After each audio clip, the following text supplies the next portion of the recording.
Good day, folks. Everything new under the sun. You're looking at wormwood. Now, this isn't the wormwood in the biblically prophetic sense. It's the wormwood plant that God created. Now, in Genesis, if you go read Genesis chapter 1, it goes through the days of creation. And God said, "Let there be light" on the first day, and there was light. On the second day, God said, "Let there be an expanse between the waters. Let the waters separate from the waters." And he called that sky, and so on. Third, fourth, fifth, sixth day. And at the end of it, God looked upon all that he made, and indeed it was very good. Now, this is after he created the world, the water, the sky, the plants, the animals, and man, and he declared it all good. Now, he created scorpions, he created snakes, he created wasps with stingers. He created all these creatures that have venom in them, that have poison in them, the plants. He created the plants that have poison in them as we know it today. But when he created them all, they were very good. Well, that is likely because at that time, those were all used as medicines. Now, hear me out. Let's take a look at this. This is from medicaldaily.com. And it says, let me just slide this over here. Title of it is Venom as Medicine, How Spiders, Scorpions, Snakes, and Sea Creatures Can Heal. Is that why humans lived to be 600, 900 years old before the flood? Is that the way God originally created this venom to be used for good things and not to kill people, kill things? It says, however, it comes from an evolutionary standpoint, but I'm reading it to you from a creation and intelligent design standpoint, that God created all these things in the beginning to actually be good for things, even cancer. Now, I might get canceled for that, and I was almost shut down my YouTube channel for talking about, I can't even say it, apricot seeds. I might get flagged again for this, but this is information I'm reading from Medical Daily, and this is science. I'm not saying anything crazy here. Science shows that venoms of the natural world can actually be harvested as potential medicinal treatments and cures. It says, from using scorpion, bee, and snake venom for cancer treatments to employing a venom immunotherapy to treat insect sting allergies, researchers have investigated the therapeutic effects of a wide variety of animal and insect poisons. Now, this is stuff you're going to need to know for the coming great struggle. You're going to need to have a book that tells you about wild edible plants, and about the things you can't eat, the things that may be harmful to you. But also the things that may be harmful to you may be good for teas or other things that you may need for therapeutic medical reasons. Now, wormwood is one of those. This is, so what is wormwood? Wormwood is a bitter herb. Where are we here? Let's get rid of that. There we go. Wormwood is a bitter herb known for its use in absinthe. Wormwood's most notable plant compound is tahoni, which has some benefits but can be toxic in excess. Now, this sounds like, again, apricot seeds or apple seeds for that matter. Which has a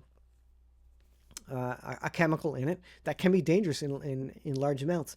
Did you know that water can be dangerous in large amounts? You can actually drown in water. So don't take too much of it. And I think we're smart enough to know that, but you just need to recognize these things, because this is why they keep this information from you, because they think you don't know how to handle it. Go read up about apricot seeds. But this, it has various compounds and properties to it which could be good for healing, and God probably created it in the beginning for that purpose anyways. Benefit of uses of wormwood. In addition to absinthe and other spirits, wormwood has many applications in non-Western medical practices, including traditional Chinese medicine. Now, the Chinese have one of the oldest cultures documented since the flood, at least, and I think even prior to that. And so they, of anybody, would have the historical documentation to remember all this knowledge that was existing prior to the flood. Um, People prior to the flood and just thousands of years ago had a lot more intelligence and knowledge than we do ourselves. We've lost a lot of that. Adam and Eve were the most intelligent because the entropy. We're going from uh, order to disorder, and that's what entropy is. Order to chaos. And so they were the smartest. Adam had to name every single animal kind that there is, and who listening or in this world knows every name of every kind of animal off the top of their head. So they were very smart. They were very intelligent. Don't let people make you think that they were cavemen and just grunting to communicate. No, God created man with all the initial knowledge that he needed to survive, which was huge, and probably included a lot of this medical and medicinal knowledge from the plants and herbs. So, what does wormwood do for you? It could be a painkiller, may alleviate pain. It has an anti inflammatory property. It may fight parasitic infections. Did you know that ivermectin does the same thing? There's a whole bunch of different options in the natural world that do similar things and can be used for similar sorts of things. But wormwood is one of these things that can be used to treat intestinal worms, as far back as ancient Egypt, it says. So understand where these things might be in your environment. I heard it said once that God provides all you need where you live. So even though you live maybe in the southern U.S. or maybe the boreal forest in Canada, all the herbs and plants and medicinal things are in and around you. They may be different plants from location to location, but there's always herbs and plants there that complete the picture of medical health. And if you just know how to find it, then you can make use of that. Wormwood is a good antioxidant, boasts antioxidant properties, and it may fight inflammation, which also ivermectin does, and so many other things as well. So, and that's just some basic stuff. You can go Google this stuff for yourself. Go get books on the medicinal properties, the medical healing of herbs.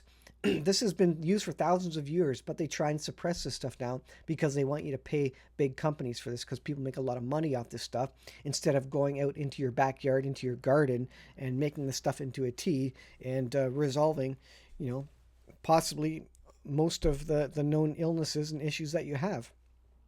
For example, if you need vitamin C, you go out to your pine tree, and when the buds are fresh, the short needle pine trees, when the buds are just brand new, fresh, and they're really light green, you can take those right off the pine tree and just chew it up, and it just it tastes a little bit pungent, but it's not as strong as kind of the more mature pine needles, and there's oodles of vitamin C in there, so you don't need to live in California and grow an orange tree to get your vitamin C.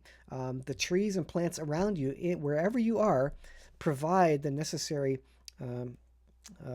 nutrition and ingredients that your body needs to keep itself healthy. So I think I'll leave it there.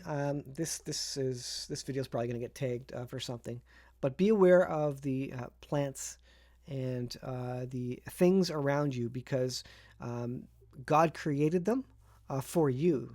He created this world for us to live in and to support us. And so everything around you is good for something. So just check it out for yourself. That's all I can say, folks. Thanks for watching. I'll leave that with you.